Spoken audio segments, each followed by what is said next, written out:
거룩하신 하나님, 주님의 거룩하신 이름을 높여 찬양합니다. 목마른 사슴이 시냇물을 찾아 나오듯 주님, 우리의 갈급한 심령에 성령의 담비를 내려 주시옵소서.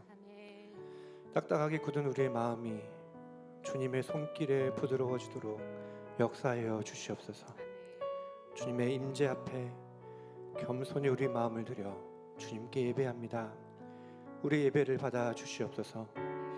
모든 이름 위에 뛰어난 예수님의 이름으로 기도합니다. 아멘.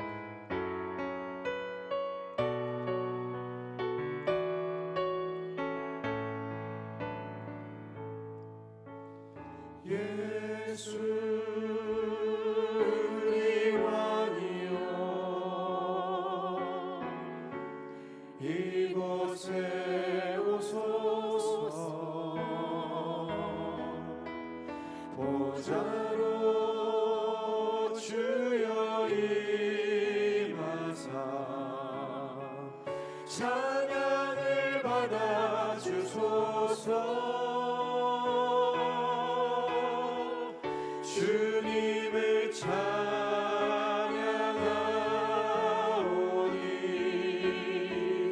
주님을 경배하오니 왕이신 예수여 오셔서 찾아가사 다스리소서. 이곳에 좌정하여 주시옵소서. 예수 우리 왕이여 이곳에 오소서.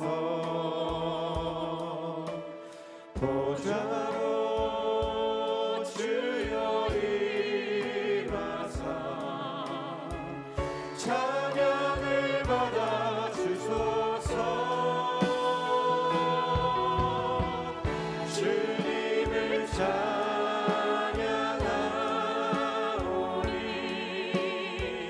주님을 경배하오니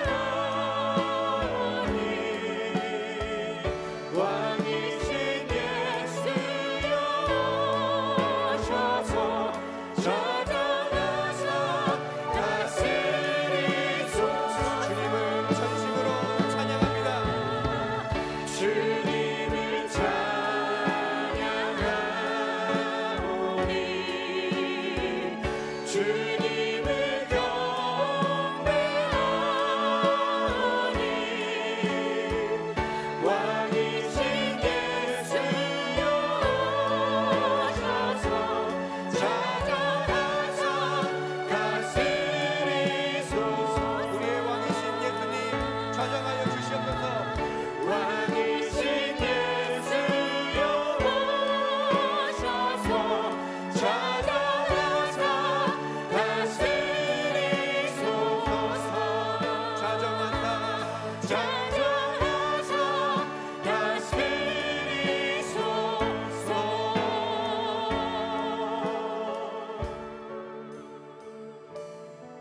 우리의 왕 되신 주님, 이 자리에 함께 계심을 믿습니다. 그 주님 우리가 전심으로 찬양합니다. 아멘.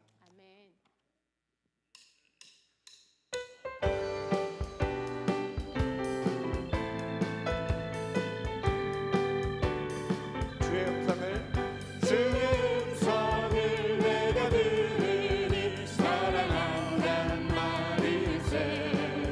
믿는 마음으로 주께 가오니 나를 영접하소서. 내가 매일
이 땅의 왕무함을 보소서. 하늘의 하나님 긍휼을 베푸시는 주여, 우리의 죄악 용서하소서. 이 땅 고쳐 주소서. 이제 우리 모두 하나 되어 이 땅에 무너진 기초를 다시 쌓을 때 우리의 우상들을 태우시 성령의 불이 임하소서.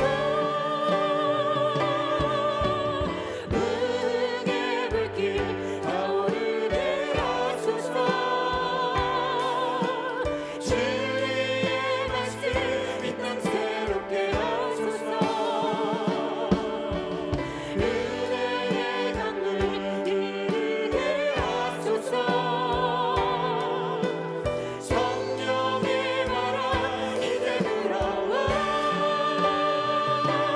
오 주의 영광 가득한 새날 주소서. 오 주님 나라 이 땅에 임하소서.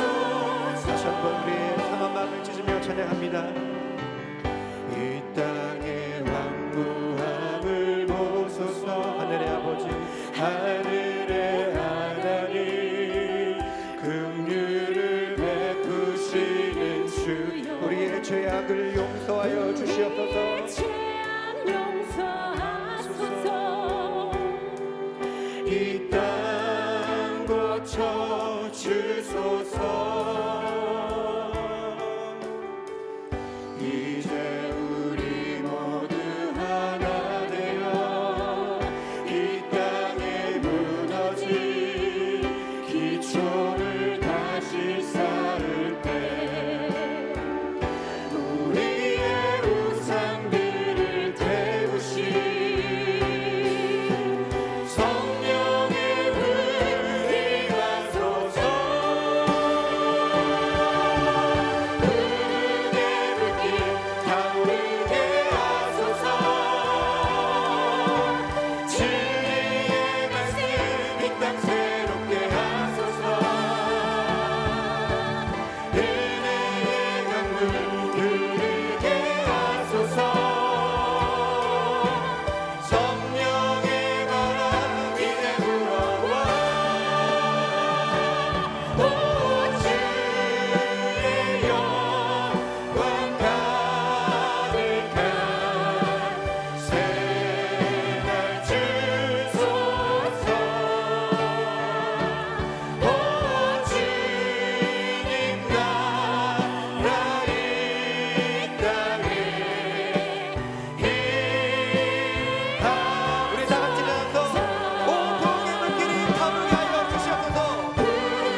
아멘. 이 땅의 왕으로 임하실 주님을 기대하며 나아갑니다.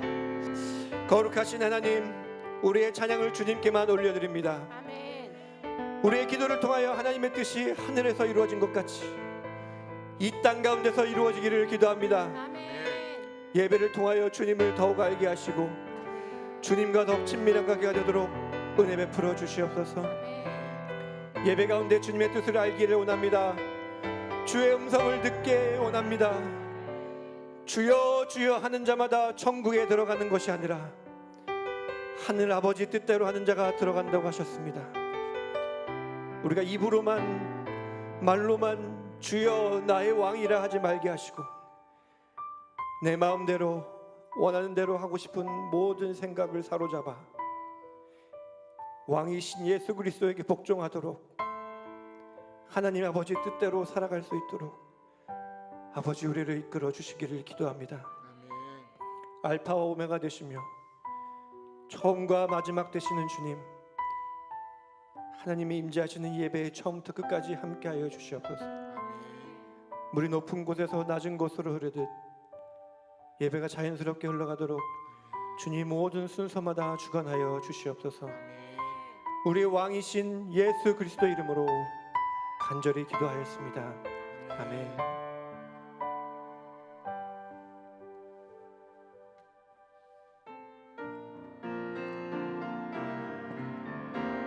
우리의 왕이신 하나님을 찬양합니다. 왕이신 나의 하나님, 내가 주를 높이고 영원히 주의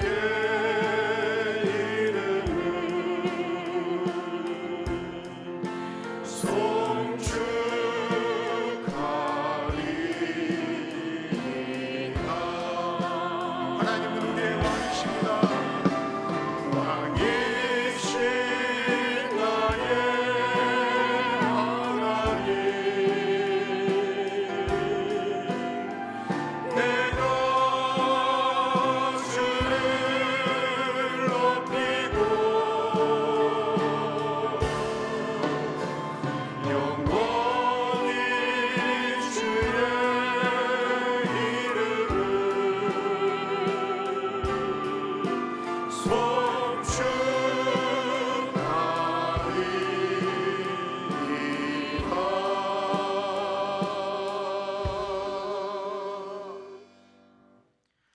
사도신경으로 우리의 신앙을 고백하겠습니다. 나는 전능하신 아버지 하나님 천지의 창조주를 믿습니다. 나는 그의 유일하신 아들 우리 주 예수 그리스도를 믿습니다. 그는 성령으로 잉태되어 동정녀 마리아에게서 나시고 본디오 빌라도에게 고난을 받아 십자가에 못 박혀 죽으시고 장사된 지 사흘 만에 죽은 자 가운데서 다시 살아나셨으며 하늘에 오르시어 전능하신 아버지 하나님 우편에 앉아 계시다가 거기로부터 살아있는 자와 죽은 자를 심판하러 오십니다. 나는 성령을 믿으며 거룩한 공교회와 성도의 교제와 죄를 용서받는 것과 몸의 부활과 영생을 믿습니다. 아멘. 그 자리에 앉겠습니다.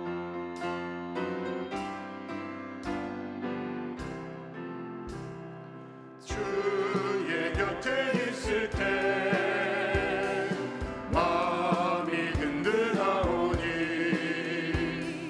주여 내가 살 동안 인도하여 주소서. 주여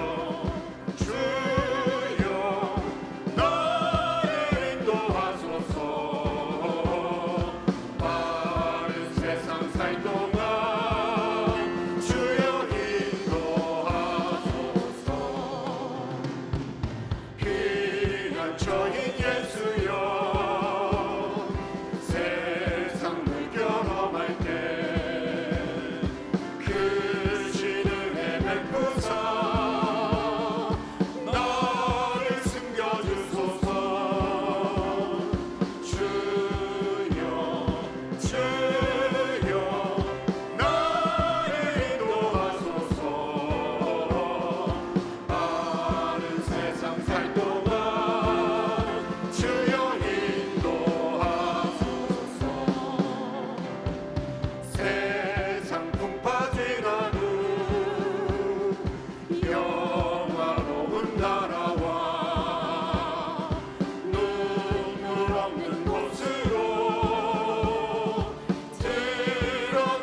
받으신 주보 혹은 영상에 나와 있는 공동기도 한 목소리로 하나님께 올려드립니다. 참으로 존귀하신 하나님 아버지, 혼란한 아프가니스탄과 쿠데타가 일어난 기니 가운데 같이하여 주시길 기도드립니다. 선교사님의 눈물이 있고 국민들의 통곡이 있는 그곳에 하나님의 은혜가 흘러가길 기도합니다. 저희 교회가 있는 산타나시 가운데 같이하여 주옵소서.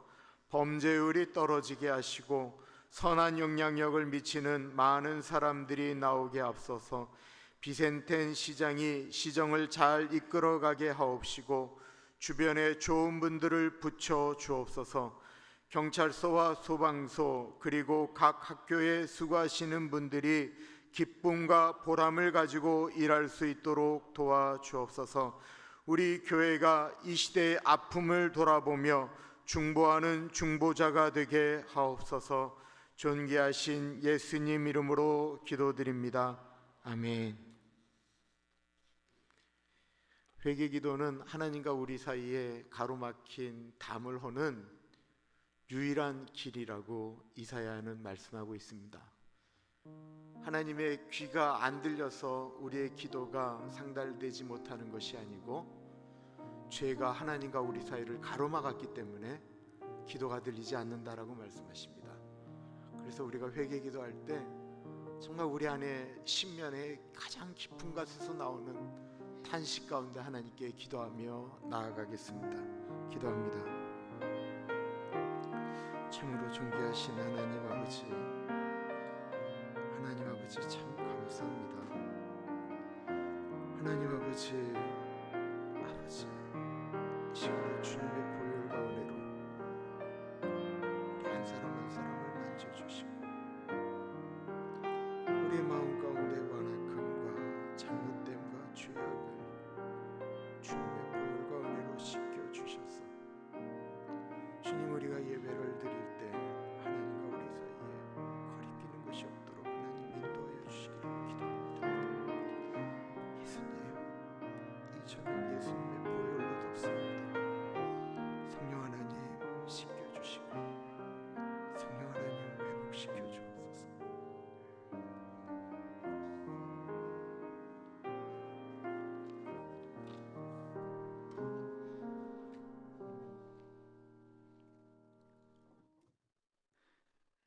사랑이 많으신 하나님 아버지, 찬송과 영광을 드립니다. 우리의 삶을 주장하시고 항상 우리를 보호하시며 인도하심을 감사드립니다. 우리가 예수님을 따르는 생활을 하기를 원합니다. 때때로 나의 의지가 부족해서 나의 갈 길로 가는 때가 있습니다. 진정한 회개와 하나님 앞에서 헌신하는 우리가 될 수 있도록 도와주시옵소서. 지금 우리가 사는 이곳에 여러 가지 문제들로 인해서 고생하고 아파하는 사람들이 있습니다. 하나님의 사랑으로 그들을 도와주시고 또 예수님을 믿는 우리들을 통해 그들을 하나님 앞으로 이끄는 우리들이 되게 하여 주시옵소서. 이스라엘의 사사 시대처럼 우리들은 각각 자기의 소견에 맞게 생활하는 것이 아닌 하나님의 말씀을 배우고 깨우쳐서 하나님이 원하시는 방법으로 살게 하여 주시옵소서. 하나님만 섬기고 생각과 말과 행동으로 하나님을 사랑, 이웃 사랑할 수 있도록 도와주시고 그렇게 살기를 결심할 수 있도록 우리를 인도하여 주시옵소서. 이런 삶을 살도록 노력하고 고민하고 실천을 할 수 있게 하옵소서. 모든 일은 하나님이 하십니다. 우리가 해야 하는 것은 하나님을 믿는 것뿐입니다. 우리가 하나님을 믿는 것을 할 수 있게 도와주시옵소서. 하나님의 말씀을 지키는 것이 곧 하나님을 믿는 것임을 압니다. 우리가 마음을 다해서 하나님의 말씀을 지키며 교만하지 않고 욕심내지 않고 남을 미워하지 않고 계속해서 끊임없이 하나님의 말씀을 지키게 도와주시옵소서. 믿음은 일회용이 아닌 것을 깨닫게 하시고 평생 이 믿음을 실천하고 지켜야 된다는 사실을 알게 도와주시옵소서. 여러 가지 우리 교회에 계획하는 것들이 있습니다. 하나님이 함께하여 주시고 이 모든 프로그램을 인해서 많은 사람들이 예수님을 영접하고 하나님께 나아올 수 있게 도와주시옵소서. 많은 성도님들이 육신의 병으로 고생하고 있습니다. 주님의 피 묻은 손으로 그들을 어루만져 주시고 속히 그들의 병이 낫게 하여 주시옵소서. 이 예배에 하나님이 같이 하여 주시며 목사님이 주시는 하나님의 말씀을 듣고 지금 내가 무엇을 해야 할지를 결단하는 시간이 되게 하여 주시옵소서. 예배 순서 하나하나를 주님께서 주관하여 주시고 오직 하나님께 영광만 돌리는 예배가 되게 하옵소서. 이 모든 말씀 우리를 구원하신 예수님의 이름으로 기도합니다. 아멘.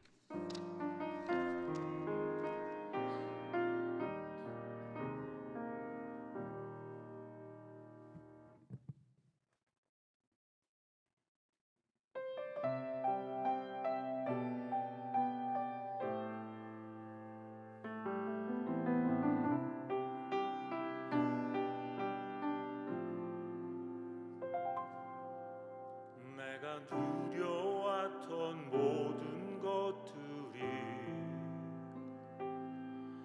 내가 지나왔던 모든 시간이 내가 걸어왔던 모든 순간이 당연한 것 아니라 은혜였소. 아침 해가 뜨고 저녁에 노을 봄의 꽃향기와 가을의 열매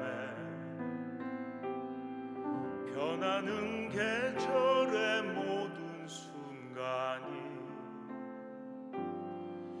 당연한 것 아니라 은혜였소.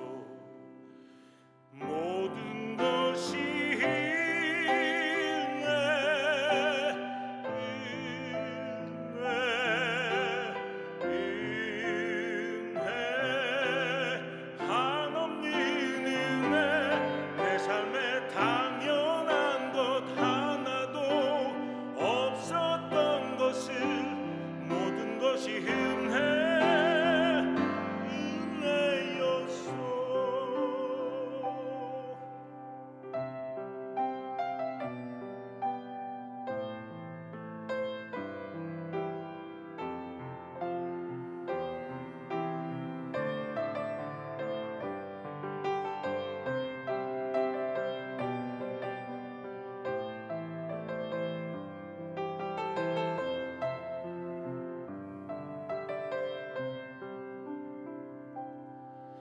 내가 이 땅에 태어나 사는 곳 어린아이 시절과 지금까지 숨을 쉬며 살며 꿈을 꾸는 삶 당연한 것 아니라 은혜였소. 내가 하나님의 자녀로 살며 오늘 찬양하고 예배하는 삶 복음을 전할 수 있는 축복이 당연한 것 아니라 은혜였소.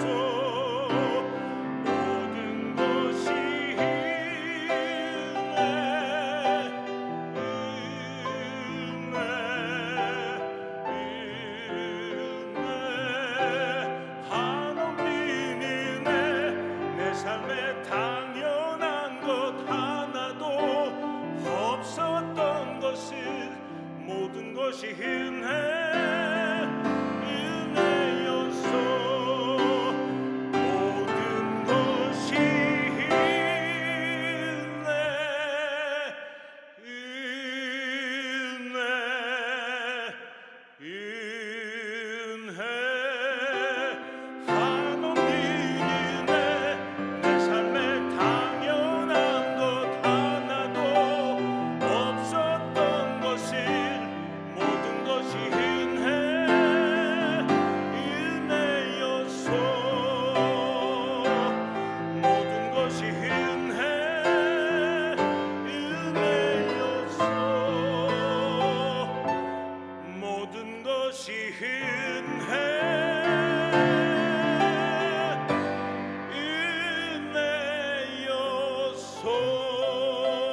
감사합니다.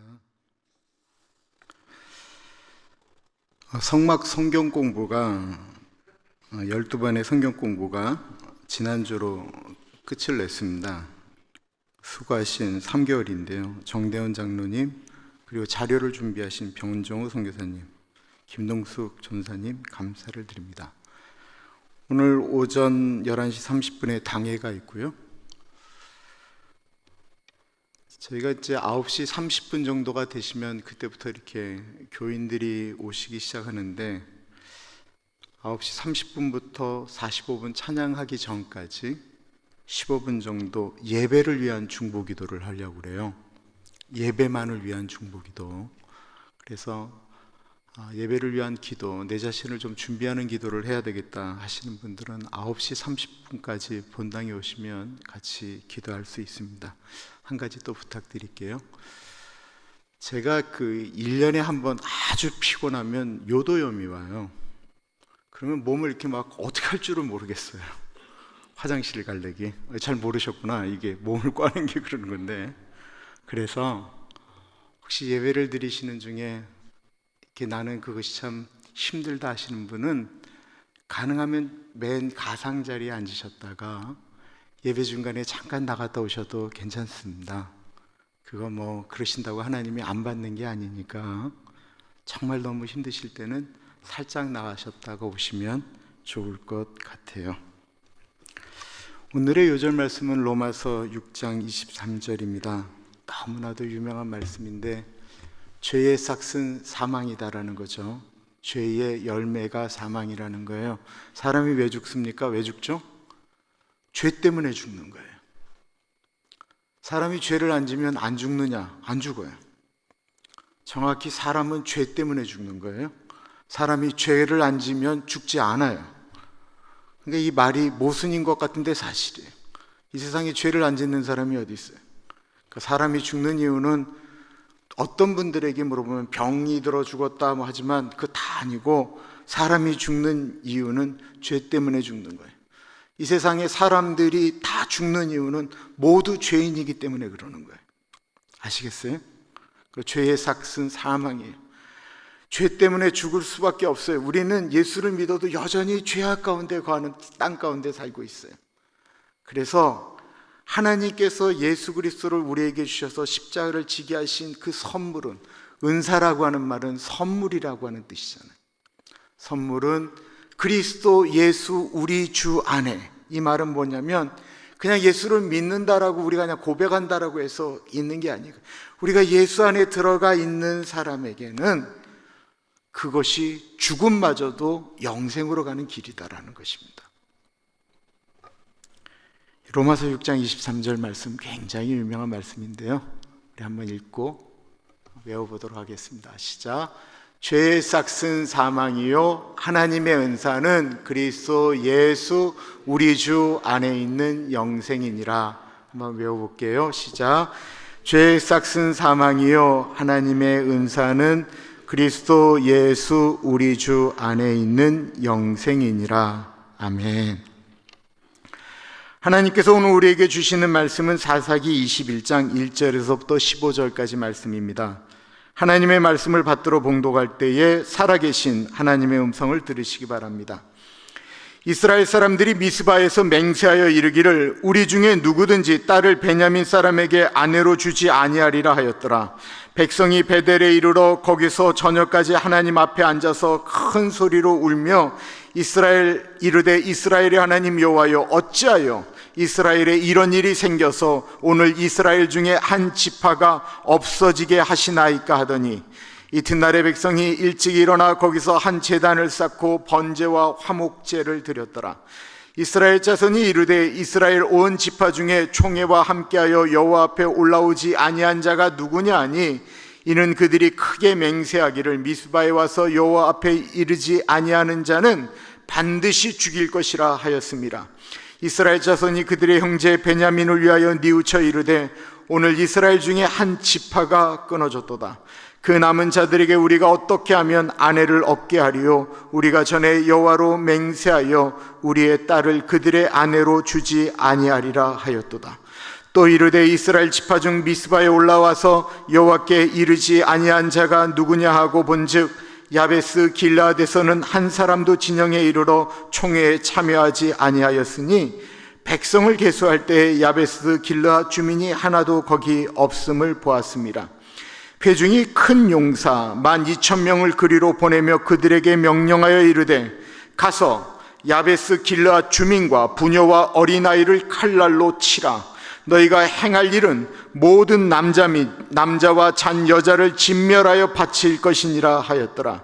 그들이 야베스 길라앗 주민 중에서 젊은 처녀 400명을 얻었으니 이는 아직 남자와 동침한 일이 없어 남자를 알지 못하는 자라. 그들을 실로 진영으로 데려오니 이곳은 가나안 땅이더라.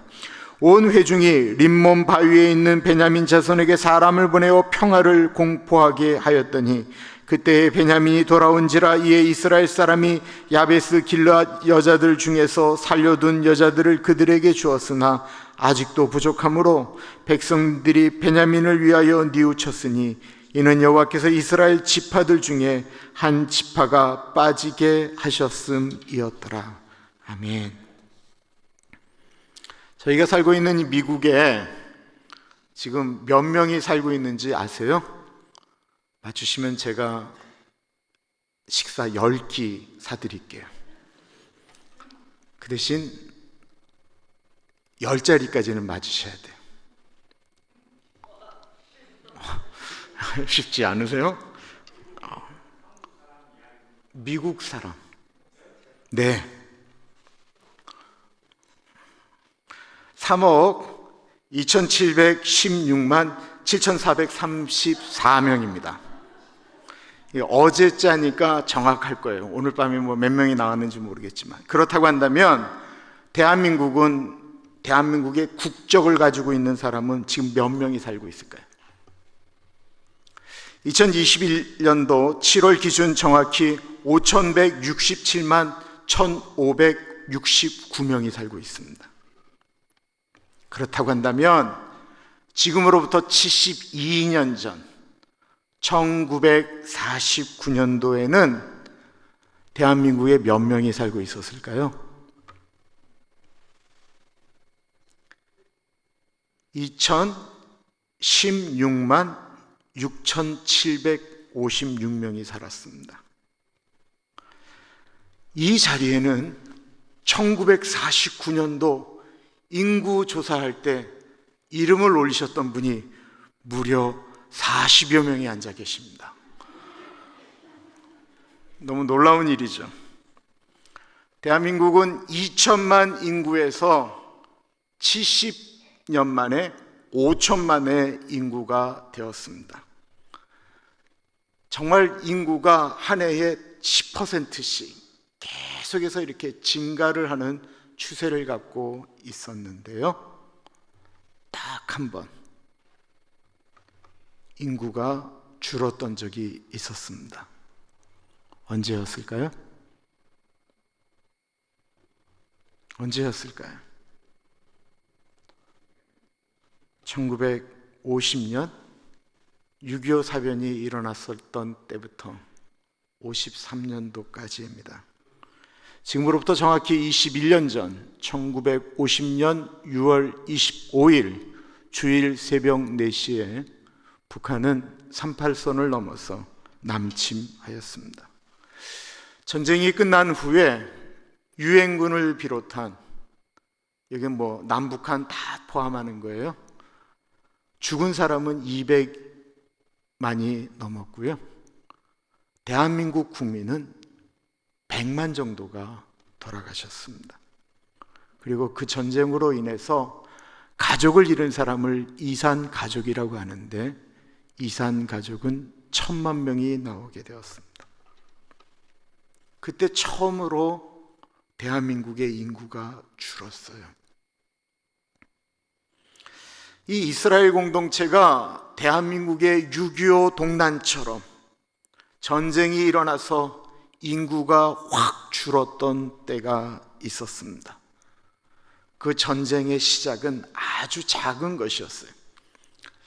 한 레위인이 에브라임을 섬기고 있는 레위인이 첩을 얻게 되었어요. 에브라임에서 첩을 얻었다라고 하는 것은 그 당시 흔했다라고 생각하면 돼요. 근데 이 사람이 레위인이었다라는 거예요. 레위인이라는 것은 무슨 말이냐면 제사장이었다라는 거예요. 오늘날로 말하면 그 사람은 목사였다라는 거예요. 그런데 오늘날로 말하면 그 목사가 첩을 얻는데도 아무 문제가 없었던 시대가 바로 이 사사 시대였다라는 것입니다. 일반 사람들이 첩을 얻는 것이 아닌 제사장들이 첩을 얻어도 아무도 이상하게 생각하지 않는 시대였다라는 거예요. 하나님이 무엇을 말씀해도, 무슨 말씀을 해도 하나님의 뜻이 무엇인지 아무 상관없이 살 수 있었던 나라였다라는 것입니다. 더 놀라운 건 이 레위인의 첩이 바람이 났어요. 그 옛날에 여자가 바람이 난다라는 것이 쉽지 않은 일인데 바람이 났어요. 바람이 나고 자기 아버지 집으로 갔는데 이 레위인이 그 첩을 사랑했나 봐요. 바람난 그 여자를 데리러 가서 위로한 다음에 다시 집으로 데리고 가는 이 여정이었어요. 이 여인의 집은 유대 베들레헴이었고 이 남자의 집은 에브라임 실로였습니다. 그 가는 길에 꼭 거쳐가야 될 곳이 베냐민 지파가 있었던 땅이었는데 이 베냐민 지파에 들어가서 기브아라고 하는 곳에서 이 레위인이 나그네를 대접할 사람을 기다리는데 베냐민 지파 사람들 어느 누구도 이 나그네를 대접하지 않았는데 마침 그 기브아에 사는 에브라임 지파 노인이 이 레위인과 첩과 종들을 데리고 자기 집에 데려가서 아주 편안하게 나그네를 율법에 있는 말씀처럼 대접했어요. 이걸로 끝났으면 아무 문제가 없었을 텐데 그 베냐민 기브아에 사는 불량배들이 그 노인의 집을 문을 부술듯이 걷어차면서 소리 지르는 것입니다. 지금 들어간 그 사람들 끄집어내려는 거예요. 그리고 뭐라고 하냐면 우리가 관계하겠다라고 얘기했어요.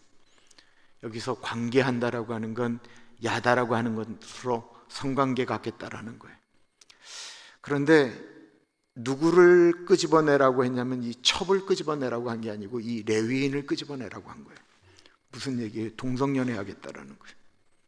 그러니까 당시 하나님의 땅 가나안의 하나님의 지파 베냐민 지파 안에 있는 기브아 사람들의 수준이라고 하는 것이 불에 의해서 심판당한 소돔과 고모라의 수준이었다라는 것입니다. 아무리 노인이 설득해도 듣지를 않자 이 레위인이 자기 살겠다고 그들에게 자신의 그 첩을 끌고 가서 집어 던지고 문을 걸어 잠깁니다.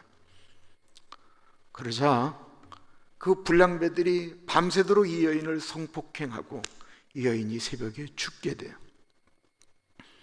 그것도 모르고 집안에 있었던 레위인이 아침 일찍 나왔다가 문을 열고 보니까 그 문에 이 여인이 기어 와서 그 레위인이 머물렀던 그 노인의 집 앞에서 그렇게 죽은 거예요. 이 레위인이 아무 말 하지 않고 그 여인을 나귀에게 싣고 베냐민 땅을 떠나서 에브라임 자기 집까지 가게 됩니다. 남자로서 얼마나 미안했겠어요. 자기가 지키지 못한 것에 대한 고통 같은 것들이 있지 않았겠습니까? 아까도 말씀드렸던 것처럼 이 레위인은 제사장입니다. 오늘날로 말하면 목사입니다. 자신의 첩이 불량배들에게 그렇게 성폭행 당해서 죽임을 당하자 이 사람이 어떻게 했을까요? 이 레위인의 가슴 속에 복수심이 불타올랐습니다. 그 순간 제사장의 마음 가운데는 하나님의 말씀은 하나도 떠오르지 않았어요. 하나님의 마음 때문에 용서, 회복, 이런 것들은 하나도 떠오르지 않고 오로지 복수심에 분노에 가득 차서 어떻게 하면 온 이스라엘 사람들을 동원해서 저것들을 죽여버릴까? 어떻게 하면 복수할까라고 하는 고민을 하였다라는 것입니다. 그래서 이 레위인이 이 여인을 장사 지낸 게 아니고 화장한 게 아니고 장례 치른 게 아니고 레위인으로서 양 잡고 소 잡아 하나님께 올려드렸던 칼을 집어들어서 이 여인의 시체를 12토막을 냅니다. 그리고는 그 토막낸 시체를 이스라엘의 각 지파에게 보내게 됩니다. 누가요? 레위인이요. 무엇을 보냈다고요? 토막난 여자의 시체를 보냈다라는 것입니다. 누가 그렇게 했다고요? 하나님을 믿는 제사장이 그랬다라는 것입니다. 교회를 다니되 마음속에 하나님을 마음에 두고 살지 않는 사람들은 언제든지 이렇게 살 수 있다라는 것입니다.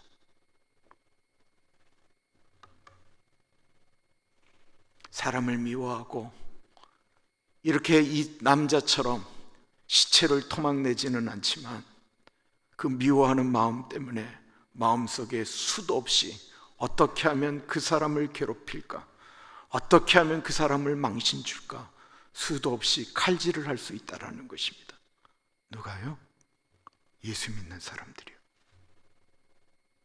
누가요? 예수님을 믿되 하나님을 믿지 않는 사람들이요.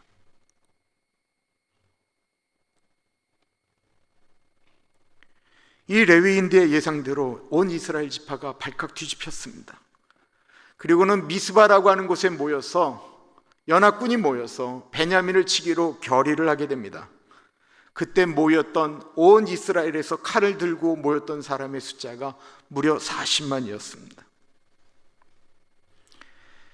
이스라엘 사람들은 40만이었는데 베냐민 지파는 2만 6천 명이었어요. 상대가 되지 않는, 이게 뭐 8대1의 싸움인데 두 번을 놀랍게도 베냐민 지파가 이기게 됩니다. 근데 이 이긴 것 때문에 베냐민 지파가 멸망하게 돼요. 두 번 이기고 나니까 자기네가 숫자가 적다라고 하는 생각도 다 잊어버리게 되었어요.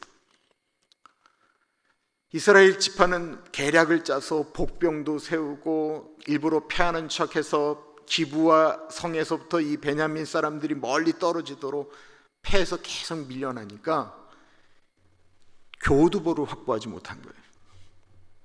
그리고는 베냐민 사람들이 이스라엘 연합군에 의해서 몰살당하기 시작합니다.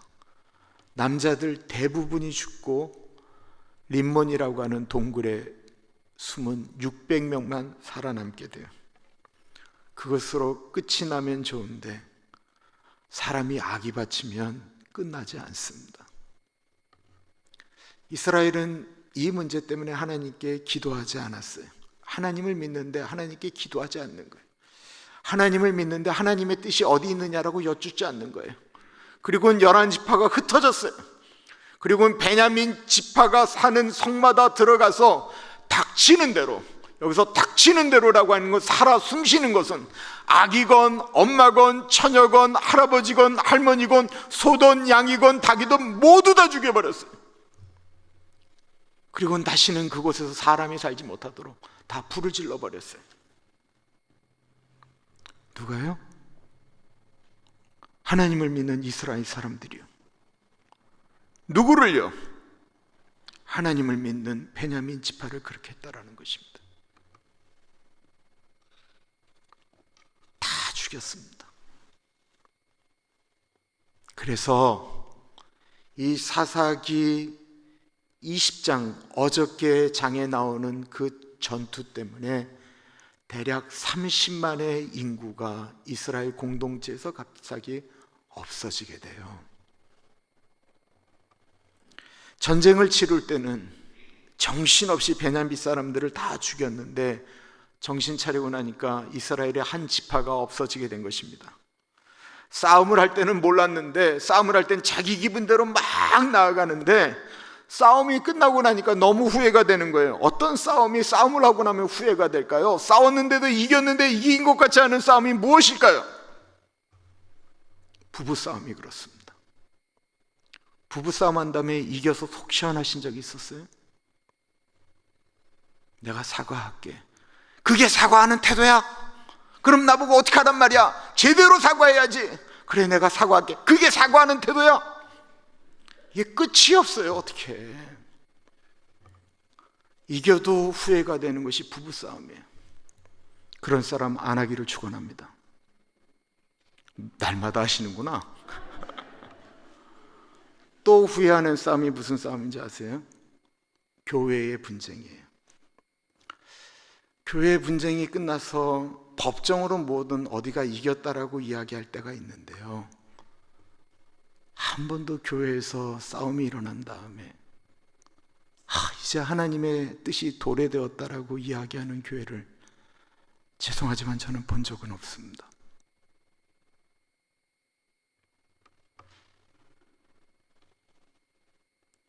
이런 건 싸움이 끝나면 아픈 거예요. 이스라엘은 정신을 차리자 하나님께 울었습니다. 백성이 베델에 이르러 거기서 저녁까지 하나님 앞에 앉아서 큰 소리로 울며 이르되 이스라엘의 하나님 여호와여, 어찌하여 이스라엘에 이런 일이 생겨서 오늘 이스라엘 중에 한 지파가 없어지게 하시나이까 하더니, 이튿날에 백성이 일찍 일어나 거기서 한 제단을 쌓고 번제와 화목제를 드렸더라. 예배를 드렸다라는 것입니다. 그런데 좀 내용이 이상한 예배예요. 이스라엘 백성들은 한 레위인이 보낸 그 시체 한 토막 때문에 흥분을 했어요. 그리고는 그들이 모였어요. 그리고는 자신들이 전쟁을 하기로 결정을 했어요. 그런데 2절에 보시면 이들이 하나님께 울면서 아파하면서 뭐라고 이야기하냐면, 왜 하나님 이스라엘 공동체에 이런 일이 있어서 한 지파가 없어지게 하셨나이까? 일은 자신들이 결정을 했고 죽이기도 자신들이 하고는 왜 하나님 한 지파를 없어지게 하셨습니까? 라고 하면서 하나님에게 지금 컴플레인하고 있다는 것입니다. 자기들이 잘못하고 자기들이 싸우고 많은 분들이 자기가 잘못한 결정 때문에 아픔을 겪은 다음에 왜 하나님을 원망하는지 모르겠어요. 분명히 자기가 결정했는데. 그러면서 하나님께 제사를 돌리고 있는 거예요. 이스라엘 공동체의 하나님은 당신이니까 당신이 책임지라는 것입니다. 울기는 하는데 하나님이 원하시는 예배가 아니다라는 거예요. 이스라엘은 한 공동체인데 만약에 한 지파라도 사라지게 되면 그들은 멸망할 것 같은 두려움이 생깁니다. 그제서야 제정신을 차려서 베냐민 지파를 어떻게 해야 되느냐로 고민하는데 600명이 지금 림몬 동굴에 숨어 있는 거예요. 모두 가슴 아파하면서 제사를 지내고 있는데 딴 생각을 하던 분이 있었어요. 예배 가운데 늘 딴 생각하는 분이 있을 때가 있어요. 그런데 또 이상하게 예배 가운데 딴 생각을 하면 아이디어가 잘 떠올라요. 그 제사가 끝나자마자 한 사람이 내가 제사를 지내는데 계시가 임했다라는 거예요. 어떤 계시가 그랬더니만 그 600명에게 장가를 보냅시다 라고 이야기를 했다라는 것입니다. 장가만 보내면 베냐민 지파는 보존된다라는 거예요. 혹시 예배를 드리다가 딴 생각하실 때 아이디어가 들어오면 그 하나님의 뜻이라고 생각하시면 아주 위험해요. 그땐 잘 분별하셔야 돼요. 문제는 누구 집 딸을 이제 시집 보내는가 하는 것입니다. 여쭙겠어요. 이게 지금 하나님의 공동체예요. 근데 이 베냐민 지파는 완전히 망했어요. 그 집에 딸을 보내준다고 그 이스라엘은 지참금이 있었거든요. 신랑 집에서 나에게 갖다 줄 것이 아무것도 없어요. 그런 곳에 여러분 같으시면 여러분들의 딸을, 여러분들의 손녀를, 여러분의 사랑하는 동생을 그런 집으로 시집 보내시겠습니까?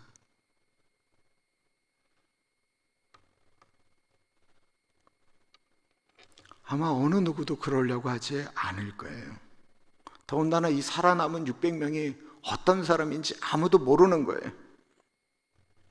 문제는 이들이 전쟁에 나가기 전에 한 가지 맹세를 했다라는 것입니다.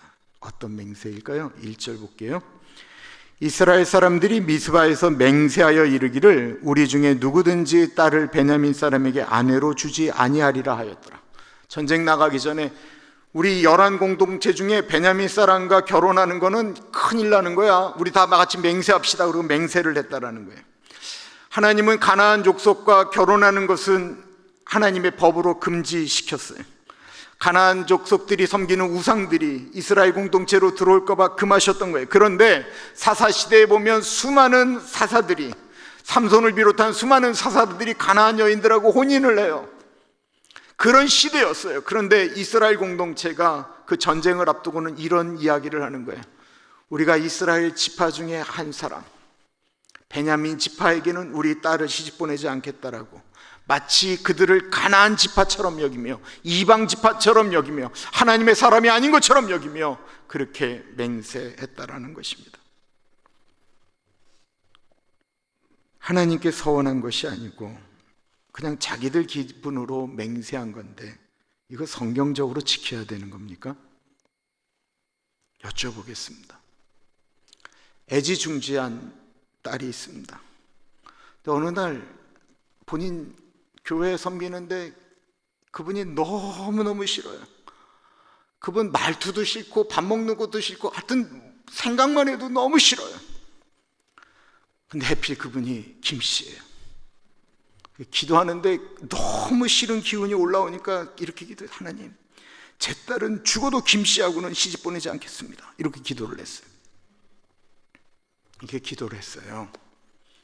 세월이 흘러서 그 애지중지 키운 딸이 사랑하는 남자가 생겨서 집으로 데려왔는데 이름이 뭔가? 예, 제 이름은 김인철입니다. 그럼 어떻게 해야 돼요? 하나님께 맹세했으니까 어떻게 해야 되는 거죠? 이런 말도 안 되는 맹세를 본인 마음대로 한 건 참 잘 지키는 분들이 계세요. 이들은 한 가지 대안을 생각해냅니다. 그것은 이들이 미스바에 모였을 때 그 맹세만 한 것이 아니고 다른 맹세도 있거든요. 그것은 베냐민 지파를 공격하는데 그 공격에, 동족을 공격하는 일에 동참하지 않은 이스라엘 지파는 다 죽여버리겠다라고 맹세했다라는 것입니다. 5절이 이스라엘 자손이 이르되 이스라엘 온 지파 중에 총회에 함께하여 여호와 앞에 올라오지 아니한 자가 누구냐니 이는 그들이 크게 맹세하기를 미스바에 와서 여호와 앞에 이르지 아니하는 자는 반드시 죽일 것이라 하였습니다.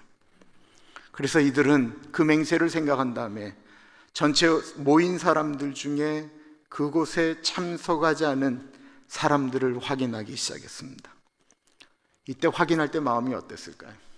베냐민 지파는 살려야 되니까 모든 지파가 다 참석하기를 원했을까요? 아니면 한 도시에 있는 어느 족속이라도 안 왔으면 좋겠다라고 생각했을까요?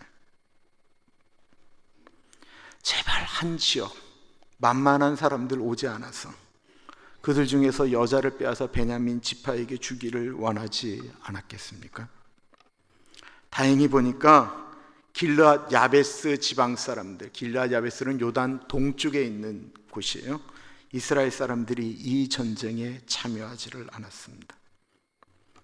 오늘 본문에는 맹세라는 말이 참 많이 나와요. 베냐민 남자에겐 딸을 주지 않겠다라는 맹세. 같은 이스라엘 동포를 죽이는 일에 동참하지 않은 사람들은 죽이겠다라는 맹세. 하나님이 기뻐하시는 맹세도 아닌데 자기들 기분으로 맹세했다라는 것입니다. 그래서 맹세에 대해서 성경은 이렇게 말씀하고 있습니다. 야고보서 5장이에요.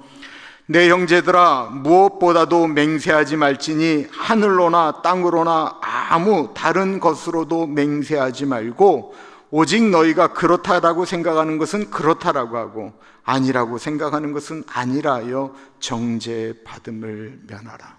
무슨 말이냐면 이거 아닌 거예요. 그럼 아니다라고 얘기하는데 내가 하늘을 두고 맹세하는데 아니다라는 거예요. 아니다라고 얘기하면 이건 기다라고 하면 그냥 기다라고 하면 되는데 내가 하늘을 두고 맹세하는데 기다라는 거예요. 이렇게 하지 말라라는 거예요. 이스라엘 사람들은 하나님의 전에 모여서 하나님의 뜻을 구한 것이 아니고요, 자신들의 맹세를 지키기 위해서 또 다른 범죄를 저지릅니다. 맹세와 서원의 차이가 뭔지 아세요? 맹세는 일방적으로 하는 거예요. 일방적으로. 근데 서원은 대부분 조건적입니다. 맹세는 자기 마음대로 그냥 하는 거예요. 이스라엘 사람들은 자신들의 일방적인 맹세를 따라서 전쟁에 참여하지 않은 사람들을 찾았어요.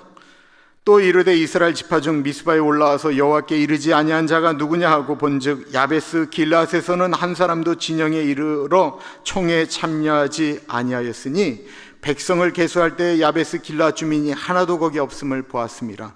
회중이 큰 용사 12,000명을 그리로 보내며 그들에게 명령하여 이르되 가서 야베스 길앗 주민과 부녀와 어린아이를 칼날로 치라. 너희가 행할 일은 모든 남자 및 남자와 잔 여자를 진멸하여 바칠 것이니라 하였더라. 이스라엘 연합 지도자들은 이 전쟁에 참여하지 않았다라는 이유로 야베스 길앗의 큰 용사 12,000명, 큰 용사라고 하는 것은 눈물도 피도 없는 사람들을 보냈다라는 거예요. 마음 약한 사람들 말고 그냥 보이는 대로 닥치는 대로 죽일 수 있는 사람을 보냈다라는 거예요. 다 죽여버리되 처녀들은 데리고 와라 라고 명령합니다. 이 얼마나 살벌한 세상입니까? 이들은 얼마 전까지 베냐민 군인들을 다 죽였습니다. 그러면 끝냈으면 되는데 정신이 다 돈 상태로 베냐민 모든 아이들, 엄마들, 할아버지, 할머니를 죽이고 그리고 하나님 앞에 울었던 사람들입니다. 그리고 그 베냐민 지파를 회복시키기 위해서 길르앗 야베스의 모든 사람들을 다 죽이고 오직 결혼하지 않은 처녀만 살려서 데려오라고 이야기합니다. 이스라엘 공동체는 하나님의 백성들이죠. 그죠? 근데 이들의 결정에 어디 하나 하나님의 뜻이 들어있나요? 아니요, 하나님은 없습니다. 자기들 생각에 소견에 오른 대로 결정하며 행동하는 거예요. 근데 이 모든 일이 그 하나님을 섬기는 베델에서 일어났다라는 것이고요. 그리고 이들이 빼앗아온 그 여인들은 베델로 데려오지 않고 실로로 데려갔다라고 이야기하고 있어요. 12절입니다. 그들이 야베스 길앗 주민 중에서 젊은 처녀 400명을 얻었으니 이는 아직 남자와 동침한 일이 없어 남자를 알지 못하는 자라. 그들을 실로 진영으로 데려오니 이곳은 가나안 땅이더라. 보세요. 이스라엘 공동체가 모여서 울어서 제사를 지냈던 것은 베델이라는 곳이에요. 그런데 이 야베스의 여인들, 처녀들 400명을 잡아서는 그 베델로 가지 않고 실로로 데려갔다는 것입니다. 왜 실로였을까요? 이 실로에 무엇이 있었냐면 하나님의 성막이 거기 있었어요. 즉 이스라엘 사람들은 자신들이 다 죽이고 끌고 온 처녀 400명을 그 제사장의 도시, 제사장들에게 맡겼다라는 것입니다. 그리고는 우리가 지금 이렇게 결정하는 모든 것들은 하나님의 뜻대로 행하였다라고 하는 것을 나타내려고 하였다라는 거예요. 자신들이 잘못한 결정을 다 하나님의 뜻이라고 이야기하고 싶었던 것입니다. 일의 발단은 기브아에 사는 몇 명 안 되는 불량배들이 저질렀던 한 명에 대한 성폭행인데, 길르앗 여인들 400명이 한 번도 보지 못한 꿈이 있었던 처녀들이 알지도 못하는 남자에게 가서 엄밀한 의미에서는 성폭행당하는 거예요.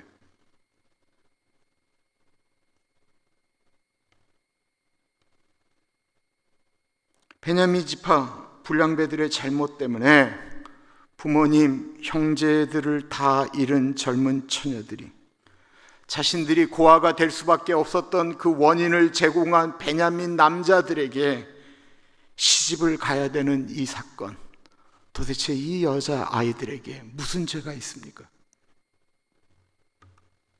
이 또 다른 성폭행인 거예요. 그런데 이 모든 일을 하나님과 의논하지 않고 마치 하나님의 뜻인 양 행하고 있었다라는 것입니다. 마치 수많은 사람들이 하나님, 내가 오늘부터 이렇게 저렇게 할 터이니 나머지는 하나님이 알아서 하십시오, 하나님께 명령하고 하나님의 뜻을 안 여쭙고 행하는 것과 마찬가지입니다.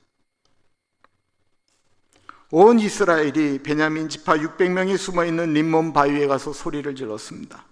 너희들을 위하여 결혼할 여자 처녀 400명을 준비하였으니 이제는 우리와 화해하자.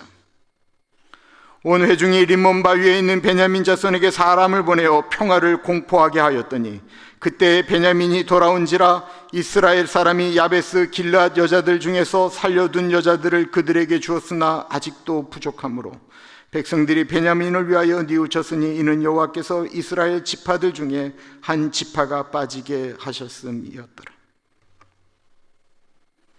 이스라엘의 이 비극적인 사건은 모두 자기들이 결정했기 때문에 그렇습니다. 레위인이 아내가 아닌, 첩이 아닌 자기가 나가서 자기가 그 문제를 해결했다라고 한다면, 그 여자가 죽었을 때, 여자가 데려왔을 때 그 여자를 토막내서 보내지만 않았더라고 한다면, 이스라엘 연합군이 베냐민 지파를 향하여서 그때 그 못된 짓을 했던 불량배만 보내주면 우리가 이거는 없던 일로 하겠다라고 했을 때 베냐민 지파가 하나님께 기도하고 그 불량배들만 보내주었더라면,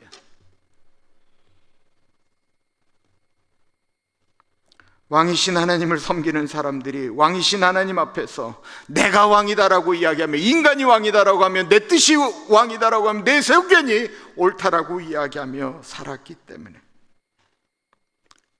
얘들은 이렇게 된 것입니다. 자기 마음대로 행한 결과는 충족이 아니었고 부족함이었습니다. 이들에게는 사랑도 부족했고 이해도 부족했고 하나님의 뜻이 무엇인지도 부족했습니다. 그런데 이스라엘 사람들 눈에는 무엇이 부족했나요? 이스라엘 사람들 눈에는 오직 부족한 건 하나밖에 없었습니다. 베냐민 남자들에게 줄 처녀만 부족한 거예요.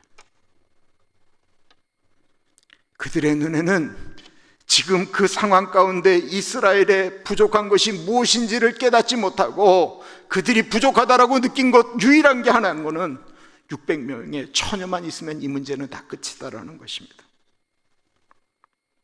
지금 이스라엘 공동체에 부족한 것이 베냐민 사람들에게 줄 처녀 600명입니까? 그 600명만 만들어주면 이스라엘 공동체의 부족함이 채워지는 것입니까? 지금 이스라엘에 부족한 것은 무엇입니까? 교회를 다니는 사람들이 난 하나님 이게 부족해요 라고 하는 그것만 채워지면 정말 우리는 만족하며 살게 되는 것입니까? 지금 이들에게 필요한 것은, 이들에게 부족한 것은 하나님이었습니다. 하나님의 사랑이었습니다. 하나님의 말씀이었습니다. 그런데 그들은 하나님 대신 자기 자신들이 왕이 되어서 자기들 마음대로 행동하고 있었던 것입니다.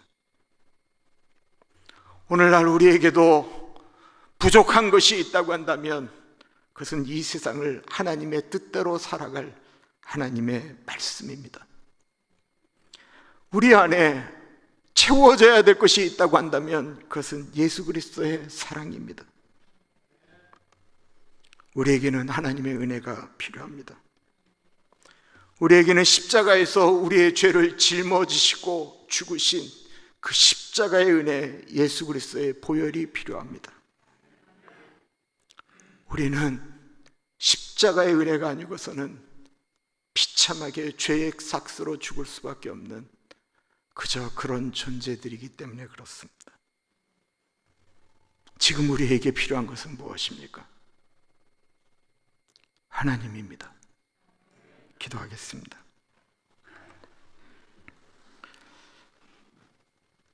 참으로 존귀하신 하나님 아버지, 우리가 예배드리는 이 시간에 우리에게 필요한 것은 십자가의 은혜입니다. 이 세상에서 우리 마음대로 살면서 주일날 예배드리는 것이, 하나님께 기도하는 것이, 하나님이 믿음의 장신구가 아니고 하나님의 은혜와 하나님의 말씀이 필요한 우리들인 것을 고백합니다. 하나님을 멀리 떠나 살면 죄악 가운데 거한다라는 사실을 잊지 않게 하시고 주님 붙들고 살아가는 우리들을 되게 하여 주옵소서. 이 시간에 드리는 예물 가운데 하나님 은혜 나려 주시고 사랑하는 이웃을 위하여 꽃헌금 드리는 우리 사랑하는 박원희 권사님 같이 하여 주시기를 기도합니다. 우리 권사님에게 동행하여 주셔서 우리 손주 케니와 이튼이 주님 안에서 잘 자라며 만남의 축복을 가질 수 있도록 하나님 도와주시고 우리 권사님 두 손주 돌보는데 체력적으로 약해지지 않도록 하나님 은혜 주시기를 기도합니다. 사랑의 하나님 아버지, 우리 이만호 장로님, 우리 이옥희 권사님 같이 하여 주시기를 기도드립니다. 우리 권사님의 허리가, 권사님의 눈이, 권사님의 연약함이 회복되어질 수 있도록 하나님 깊이 간섭하여 주옵소서. 참으로 존귀하신 예수님 이름으로 감사하며 기도합니다. 아멘. 그 자리에 일어나겠습니다.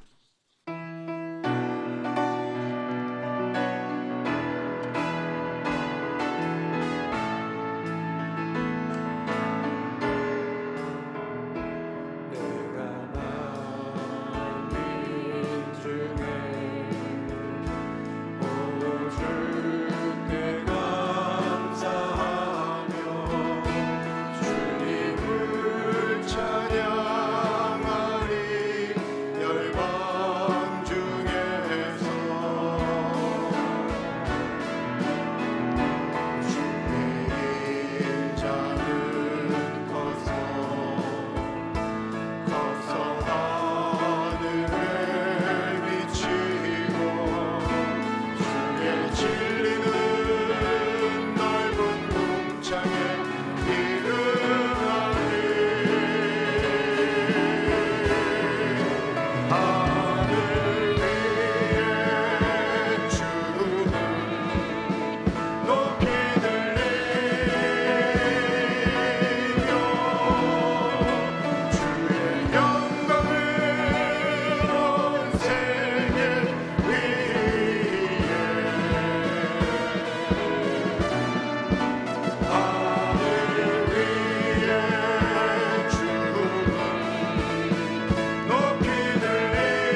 존귀하신 하나님 아버지,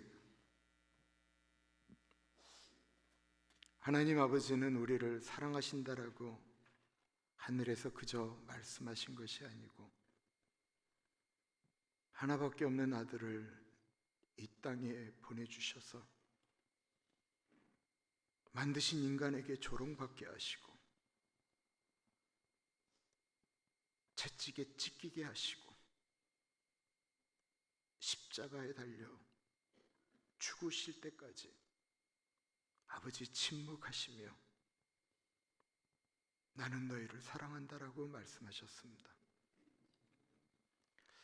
주님, 우리도 하나님 사랑한다라고 고백하고 하나님이 내 삶의 왕이다라고 고백하고 있는데, 그렇게 고백하고 있는 사람들이 이 미국에 그렇게 많은데, 한국에 그렇게 많은데 왜 하나님 점점 우리는 빛을 잃어가고 있습니까?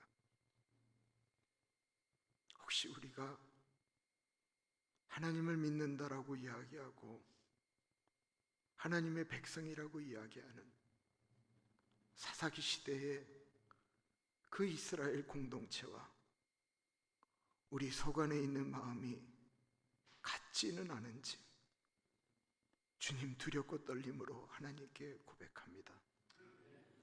하나님 아버지는 우리의 왕이십니다. 아버지는 우리의 왕이십니다. 우리에게 부족한 것은 하나님입니다. 사랑의 하나님 아버지, 한 주간도 그 하나님 모시고 강건하게 살아가는 우리들 되어질 수 있도록 인도하여 주십시오. 우리 사랑하는 어르신들이 점점 더 무릎에 종아리에 근육이 떨어지면서 지팡이를 짚으셔도 걷는 것이 어렵다라고 합니다.